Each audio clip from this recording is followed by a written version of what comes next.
Вечер в ресторане был тихим и размеренным. Мягкий свет ламп отражался в бокалах с вином, а тихая музыка едва слышно наполняла зал. Посетители вели свои беседы, официанты скользили между столами, разнося блюда. Но в дверях появился человек, который моментально привлек внимание всех. Высокий мужчина в безупречно белой дешдаше и элегантном головном уборе вошел с уверенной осанкой, словно привык быть в центре внимания. Он был шейхом, это было ясно по всему, по манерам, по одежде, по спокойной, но властной походке. Он сел за столик у окна и, открыв меню, негромко позвал официанта. Его голос звучал мягко, но четко, на красивом, мелодичном арабском. Он пытался сделать заказ, описывая блюдо, уточняя детали, но первый официант растерялся, только вежливо кивнул и отошел. Подошел другой, потом третий, и каждый в итоге уходил, не поняв ни слова. Шейх начал нервно постукивать пальцами по столу. Он пытался объясниться жестами, показывал на блюдо в меню, но все шло как-то неловко.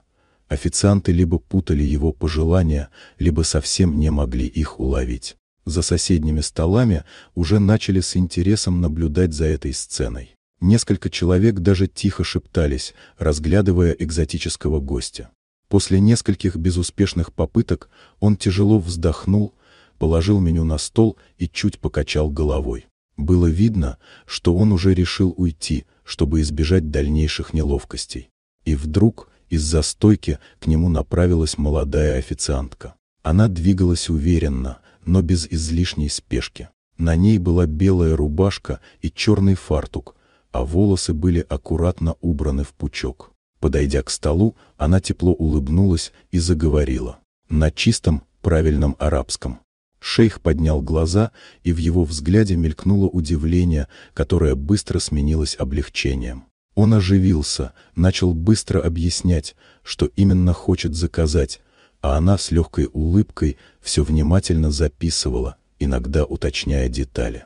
За соседними столиками воцарилась тишина. Люди наблюдали за ними, будто за сценой из фильма, где судьба неожиданно переплела жизни двух совершенно разных людей. Шейх уже не выглядел раздраженным, напротив, его лицо озарила искренняя благодарность.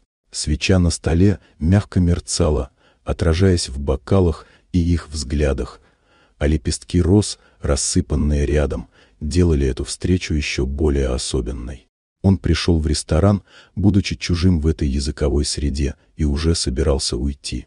Но благодаря одной девушке, говорящей на его языке, этот вечер обещал стать для него самым запоминающимся за долгое время. Вот такая удивительная история. Дорогие друзья, если вам понравилось видео, поставьте лайк, а также подписывайтесь на канал, впереди еще много интересного.